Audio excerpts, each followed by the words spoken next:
यह घटना 2024 की है। छतरपुर जिले के जुझारनगर थाना क्षेत्र में 4 नवंबर 2024 की शाम एक हत्या की खबर से हड़कंप मच गया। जुझारनगर थाना प्रभारी टीआई राजेंद्र सिंह दिन भर की ड्यूटी के बाद अपने अफसरों के साथ इलाके की सुरक्षा को लेकर चर्चा कर रहे थे।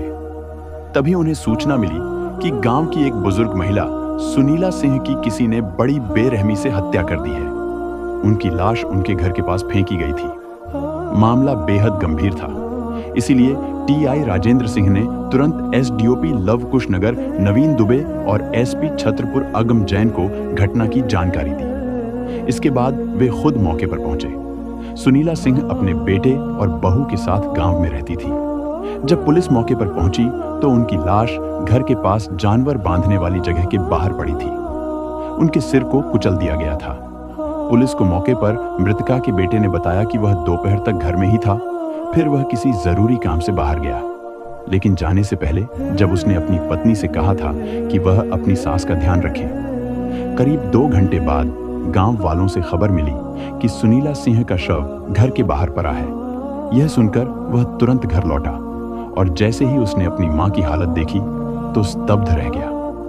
हत्या दिन दहाड़े हुई थी, इसीलिए मौके पर पहुंचे एसडीओपी नवीन दुबे ने मामले की गंभीरता को देखते हुए जिला मुख्यालय से डॉग स्क्वाड और फिंगरप्रिंट एक्सपर्ट को बुला लिया। वहीं एसपी अगम जैन ने भी जल्द से जल्द हत्यारे को पकड़ने के लिए एक विशेष पुलिस टीम गठित कर दी। शव को पोस्टमार्टम के लिए भेजा गया और फिर अंतिम संस्कार के लिए परिवार को सौंप दिया गया। पुलिस टीम ने गांव में जांच शुरू की और सबसे पहले मृतका की बहू रेखा से पूछताछ की। रेखा ने गांव के कुछ लोगों के नाम लिए और उन पर अपनी सास की हत्या का आरोप लगाया। इसी दौरान पुलिस को पता चला कि सुनीला को उनके मौसा ने गोद लिया था और परिवार के पास 2 मकान थे। एक मकान में वे रहते थे और दूसरे में जानवर बांधे जाते थे। सुनीला के मौसा ने अपने बयान में बताया कि वह गाय का दूध निकालने के लिए गई थी, लेकिन उसके बाद उनकी लाश मिली। रेखा ने जिन लोगों पर हत्या का आरोप लगाया वे सभी गांव में ही मौजूद थे। इस पर एसडीओपी नवीन दुबे ने शक जताया कि आमतौर पर कोई दिन दहाड़े हत्या करने के बाद मौके पर नहीं रुकता है, बल्कि मौके से फरार हो जाता है। अब सबसे बड़ा सवाल यह था कि अगर रेखा को अपनी सास की हत्या के बारे में पता था तो उसने शोर क्यों नहीं मचाया। उसने न तो अपने मौसा और ससुर को कुछ बताया, न पड़ोसियों को इसकी जानकारी दी और न ही अपने पति को फोन करके सूचित किया। इन बातों को देखते हुए पुलिस को सबसे पहले मृतका की बहू रेखा पर ही शक हुआ। रेखा लगभग 25 साल की थी। वह पास के गांव की रहने वाली थी। 7 साल पहले उसकी शादी सुनीला के बेटे से हुई थी, लेकिन अब उसकी सास की बेरहमी से हत्या कर दी गई थी। पुलिस ने जांच शुरू की तो देखा कि रेखा हत्या के बाद भी बिल्कुल सामान्य व्यवहार कर रही थी। उसने न सिर्फ सामान्य बातचीत की बल्कि पूरा श्रृंगार भी किया हुआ था। यह बात पुलिस को और भी संदिग्ध लगी। एसडीओपी श्री दुबे के निर्देश पर महिला पुलिस की मौजूदगी में जब रेखा से गहराई से पूछताछ की गई तो पहले उसने पुलिस को गुमराह करने की कोशिश की, लेकिन जब पुलिस ने सख्ती दिखाई तो वह टूट गई और अपनी सास सुनीला की हत्या की बात कबूल कर ली। फिर उसने सारी सच्चाई उगल दी। उसके बाद रेखा ने जो इस अपराध की कहानी सुनाई वो बेहद खौफनाक और रोंगटे खड़े कर देने वाली थी। तो चलिए इस कहानी को विस्तार से जानते हैं कि आखिर ऐसा क्या हुआ था कि रेखा ने अपनी सास की इतनी निर्दयता से हत्या कर दी। लेकिन उससे पहले कृपया वीडियो को लाइक करें, चैनल को सब्सक्राइब भी जरूर कर लें। साथ ही इस घटना के बारे में अपना विचार भी कमेंट में जरूर बताएं। तो चलिए कहानी शुरू करते हैं। यह घटना मध्य प्रदेश के छतरपुर जिले की खुरींग गांव की है, जहां सुनीला ने 7 साल पहले बड़े अरमानों के साथ अपने बेटे की शादी रेखा से करवाई थी। शादी से कुछ महीने पहले सुनीला ने रेखा को एक रिश्तेदार की शादी में देखा था। वह बेहद खूबसूरत और जवान थी, जिसे देखकर सुनीला ने अपने बेटे के लिए रेखा को पसंद किया और शादी की बात चलाई। रेखा के परिवार ने भी यह रिश्ता स्वीकार कर लिया और जल्द ही शादी हो गई। शादी के बाद जब रेखा बहू बनकर घर आई तो उसकी सुंदरता देखकर सुनीला को गर्व महसूस हुआ। उसे लगा कि उसके घर में अब एक सुंदर और अच्छी बहू आई है। लेकिन उसे इस बात का अंदाजा नहीं था कि वह अपनी बहू के रूप में अपनी मौत को खुद अपने घर लेकर आई थी। कहा जाता है कि जब रेखा छोटी थी तब उसके घर आए एक दूर के रिश्तेदार ने उसकी मासूमियत का फायदा उठाते हुए उसके साथ जबरदस्ती गलत हरकतें की और उसे धमकी दी कि अगर उसने यह बात किसी को बताई तो वह उसे मार देगा। डर के कारण रेखा चुप रही। इसका फायदा उठाकर वह रिश्तेदार बार बार उसके साथ ऐसा करने लगा। धीरे धीरे यह सिलसिला चलता रहा और रेखा को यह सब सामान्य लगने लगा। समय बीतता गया और जब रेखा थोड़ी बड़ी हुई तो उसने गांव के कुछ युवकों से भी छिपकर मिलने की आदत डाल ली। लेकिन यह बात ज्यादा दिनों तक उसके परिवार वालों से छुपी नहीं रह सकी। उसके घर वालों ने उसकी हरकतों पर ध्यान देना शुरू कर दिया। तभी पास की गांव की एक महिला सुनीला अपने बेटे के लिए रेखा का रिश्ता लेकर आई। घर वालों को लगा कि शादी ही रेखा की भविष्य के लिए सबसे अच्छा रास्ता होगा, इसीलिए उन्होंने बिना देर किए इस रिश्ते के लिए हाँ कर दी। शादी के बाद रेखा का पति उसे बहुत प्यार करने लगा।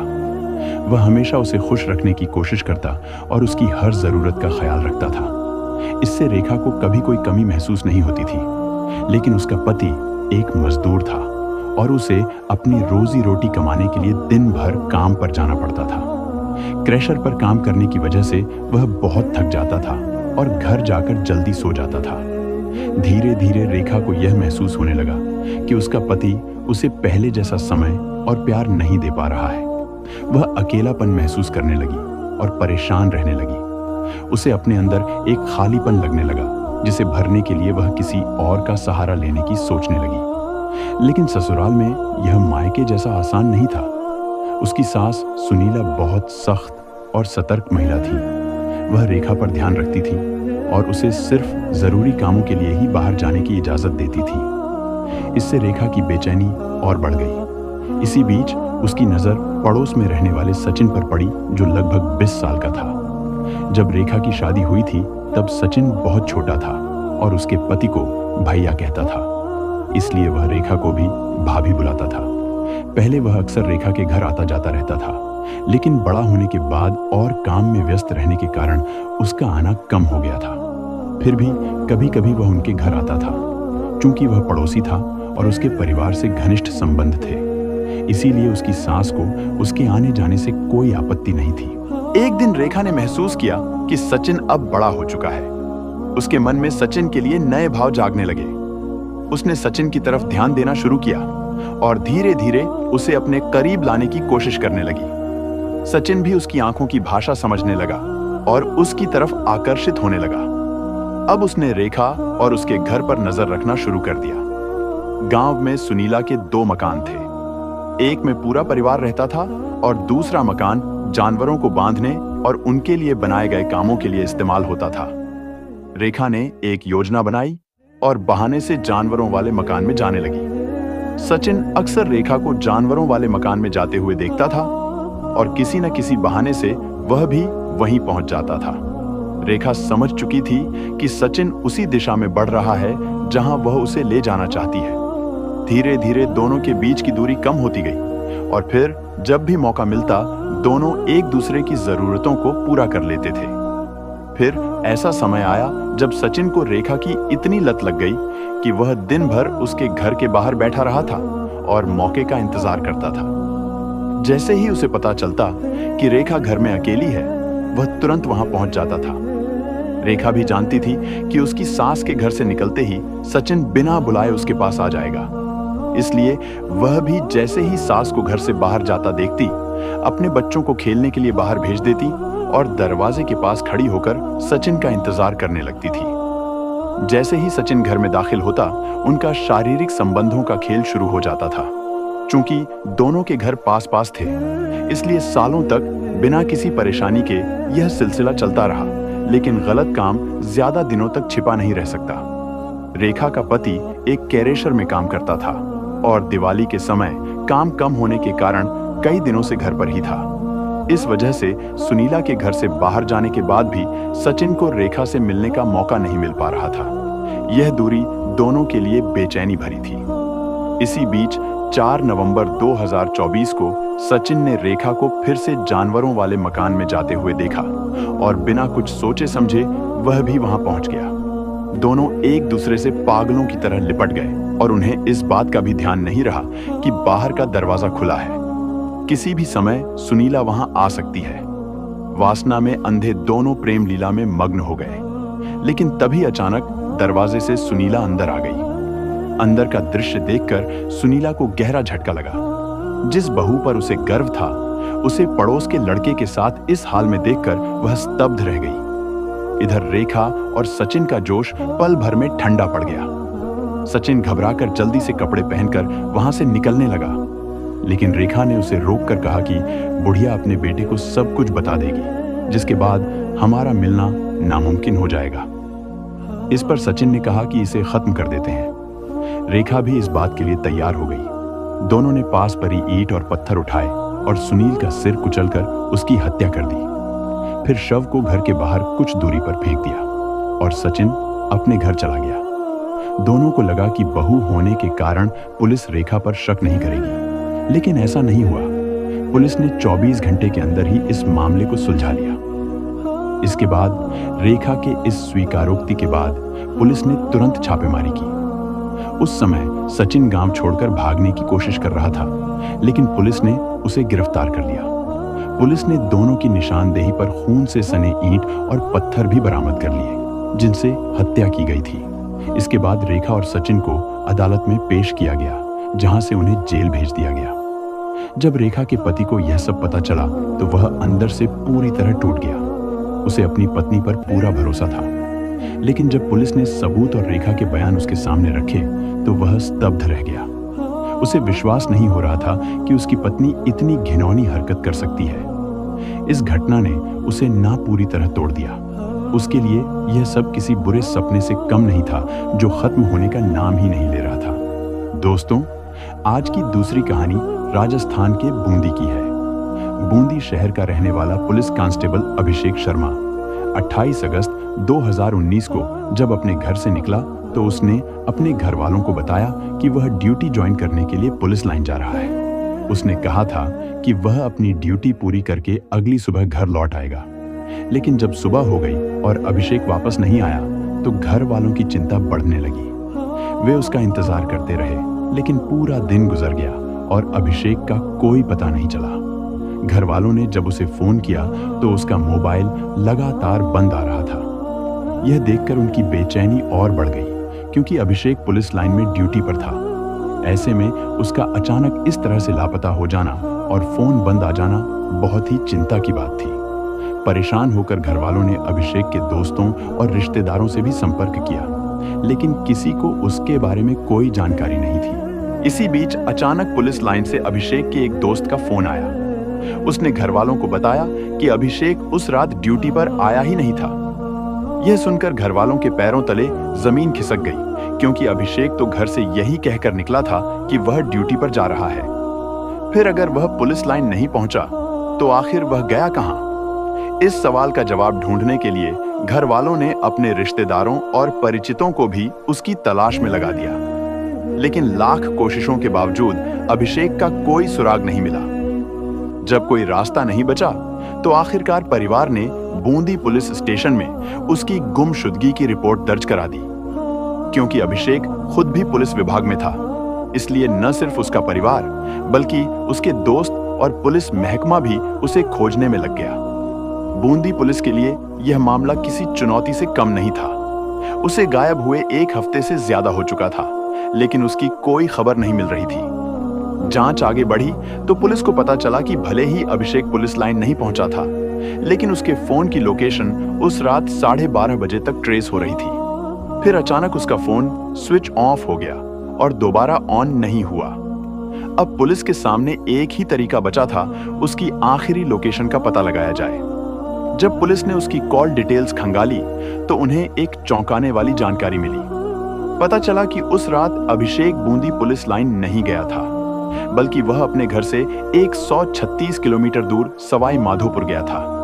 उसकी आखिरी लोकेशन भी किसी रिहायशी इलाके में नहीं, बल्कि सुनसान विजयगढ़ किले में ट्रेस हुई थी। यह लोकेशन रात 12:30 बजे की थी।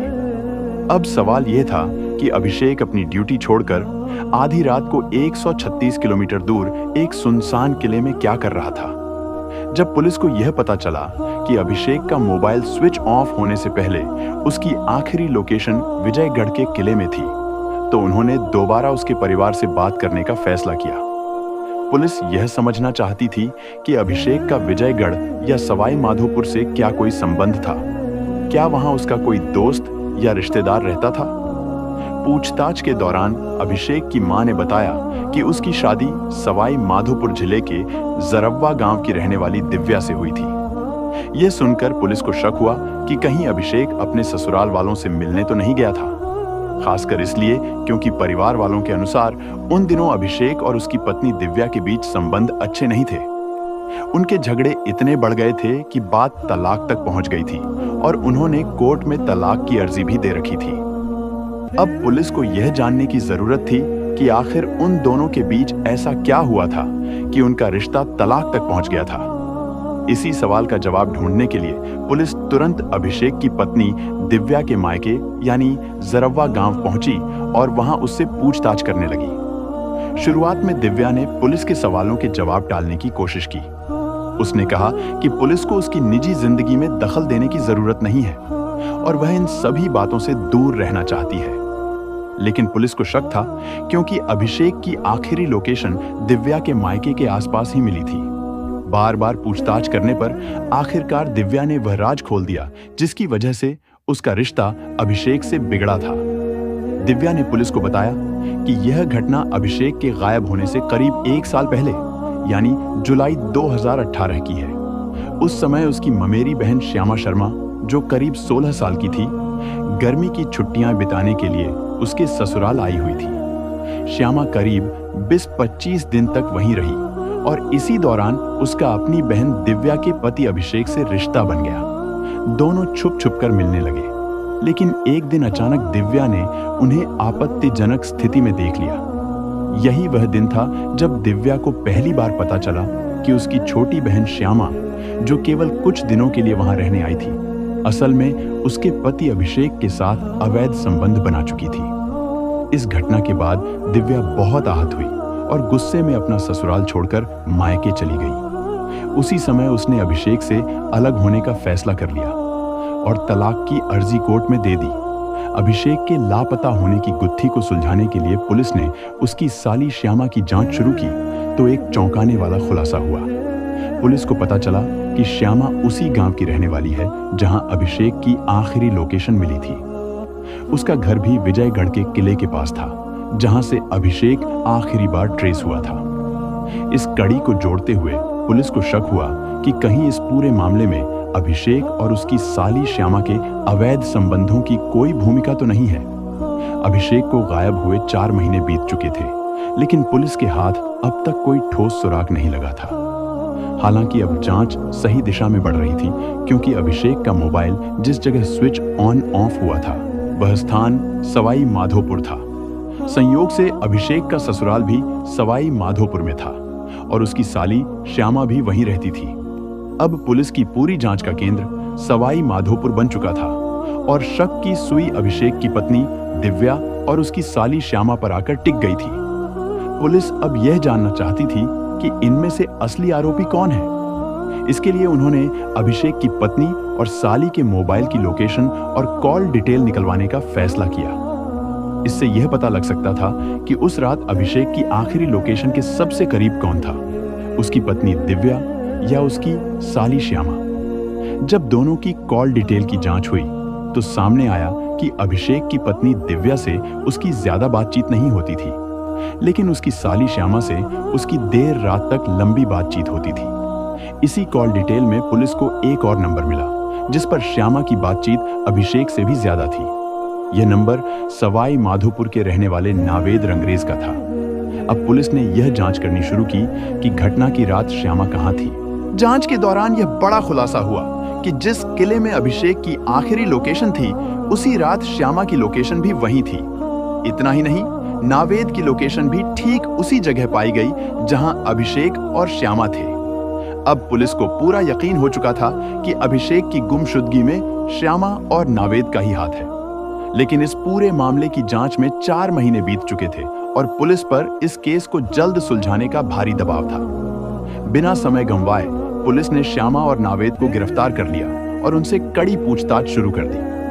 पहले तो दोनों ने पुलिस को गुमराह करने की कोशिश की, लेकिन जब पुलिस ने उनके मोबाइल की लोकेशन उनके सामने रखी और सख्ती से पूछताछ की, तो आखिरकार श्यामा और नावेद ने सच्चाई कबूल कर ही ली।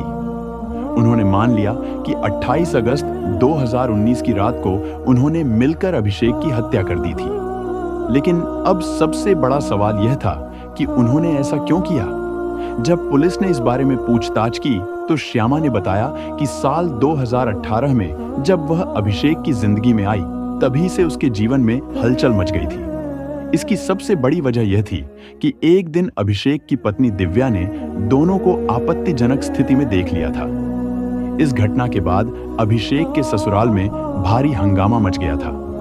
घर का माहौल पूरी तरह से बिगड़ गया, जिससे घबराकर श्यामा अपने घर सवाई माधोपुर लौट गई। हालांकि उसके जाने के बाद भी अभिषेक और दिव्या के रिश्ते सामान्य नहीं हो पाए और हालात यहां तक बिगड़ गए कि दोनों के बीच तलाक की नौबत आ गई।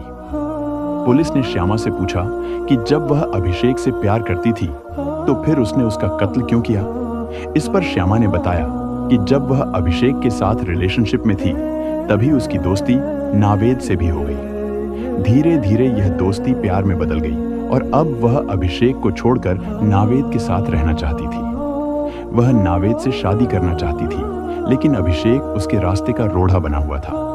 दूसरी तरफ अभिषेक के लिए हालात और भी खराब हो गए थे। पहले ही श्यामा की वजह से उसकी पत्नी उसे छोड़कर जा चुकी थी और अब श्यामा भी उससे दूर होना चाहती थी। लेकिन जब श्यामा ने अभिषेक से अलग होने की बात की तो उसने इससे साफ इनकार कर दिया। श्यामा को लगा कि अगर उसे अपनी जिंदगी में आगे बढ़ना है और नावेद के साथ रहना है तो उसे किसी भी कीमत पर अभिषेक को रास्ते से हटाना होगा। यही सोचकर उसने नावेद के साथ मिलकर एक खतरनाक साजिश रची। 28 अगस्त 2019 को श्यामा का जन्मदिन था। उसने इस मौके का फायदा उठाने का फैसला किया और अभिषेक को फोन करके मिलने के लिए बुलाया। अभिषेक को लगा कि शायद अब भी श्यामा उसके साथ रहना चाहती है और उसकी टूटी हुई जिंदगी को सहारा दे सकती है। यही सोचकर उसने अपने परिवार वालों से कह दिया कि वह ड्यूटी पर जा रहा है और अपनी बाइक लेकर सवाई माधोपुर के लिए निकल गया। वहां पहुंचने के बाद श्यामा ने पहले तो उसे बड़े प्यार से अपने पास बैठाया और दोनों ने साथ में डिनर किया। इसी दौरान नावेद भी वहां आ गया। श्यामा ने बहुत दोस्ताना अंदाज में अभिषेक का परिचय नावेद से कराया। फिर तीनों ने मिलकर फैसला किया कि वे रात के अंधेरे में घूमने के लिए विजगढ़ के किले जाएंगे। लेकिन अभिषेक को क्या पता था कि यह रात उसकी जिंदगी की आखिरी रात साबित होगी। उसे बिल्कुल भी अंदाजा नहीं था कि वह अपनी ही साली के जाल में फंस चुका है। उसके बाद वे लोग 2 अलग अलग बाइकों से विजगढ़ किले पहुंचे। बयान के मुताबिक जैसे ही वे किले के अंदर गए, नावेद ने पीछे से लोहे की रॉड से अभिषेक के सिर पर जोरदार वार कर दिया, जिससे वह बेहोश होकर गिर पड़ा। इसके बाद नावेद और श्यामा ने उस पर कई और वार किए, जिससे उसकी मौके पर ही मौत हो गई। अब सबसे बड़ा सवाल था कि अभिषेक की लाश कहां गई। पूछताछ में नावेद और श्यामा ने पुलिस को बताया कि हत्या के बाद उन्होंने सबसे पहले अभिषेक का मोबाइल फोन बंद कर दिया, फिर विजयगढ़ किले में ही एक गड्ढा खोदकर उसकी लाश दफना दी। लेकिन उसे दफनाने से पहले उन्होंने उसके सारे कपड़े उतारकर एक सुनसान जगह पर फेंक दिए थे। इसके अलावा जिस बाइक से अभिषेक सवाई माधोपुर आया था, उसे भी दूर ले जाकर एक कुएं में डाल दिया गया। बाद में पुलिस ने श्यामा और नावेद की निशानदेही पर खुदाई की और 110 दिन बाद अभिषेक का कंकाल बरामद किया। इतने दिन हो चुके थे कि शव पूरी तरह कंकाल में बदल चुका था, जिससे पहचानना मुश्किल हो गया था। लेकिन पोस्टमार्टम के बाद यह साफ हो गया कि यह कंकाल किसी और का नहीं, बल्कि राजस्थान पुलिस के कांस्टेबल अभिषेक शर्मा का ही था। पुलिस ने अभिषेक के कपड़े और बाइक भी बरामद कर लिए। हालांकि कातिलों ने सारे सबूत मिटाने की पूरी कोशिश की थी। लेकिन कहते हैं कि कोई भी अपराधी कितना भी चालाक क्यों ना हो, वह कोई न कोई सुराग छोड़ ही देता है। इसी तरह श्यामा और नावेद की मोबाइल लोकेशन ने उनकी पूरी साजिश का पर्दाफाश कर दिया। उन्हें गिरफ्तार कर लिया गया, लेकिन कुछ महीनों बाद वे जमानत पर बाहर आ गए। मामला कोर्ट में चलता रहा, जहां 35 गवाहों और 105 सबूतों के आधार पर 19 दिसंबर 2024 को, यानी पूरे 5 साल बाद, अदालत ने अभिषेक की साली श्यामा शर्मा को उम्र कैद की सजा सुना दी। इसके अलावा उस पर 1,08,000 रुपए का जुर्माना भी लगाया गया। फैसला आते ही श्यामा को दोबारा गिरफ्तार कर जेल भेज दिया गया। हालांकि नावेद का मुकदमा अभी भी कोर्ट में चल रहा है और उसका फैसला आना बाकी है। दोस्तों, इन घटनाओं को सुनाने का मकसद किसी को दुख पहुंचाना या परेशान करना नहीं है, बल्कि आपको सतर्क और जागरूक करना है। इस पूरे मामले पर आपकी क्या राय है? कृपया कमेंट में जरूर बताएं और यह भी बताएं कि आप यह वीडियो किस शहर से देख रहे हैं। अगर आपको हमारी मेहनत पसंद आई हो तो वीडियो को लाइक और शेयर करें। साथ ही अगर आपने अभी तक हमारे चैनल को सब्सक्राइब नहीं किया है तो चैनल को सब्सक्राइब भी कर लीजिए। धन्यवाद।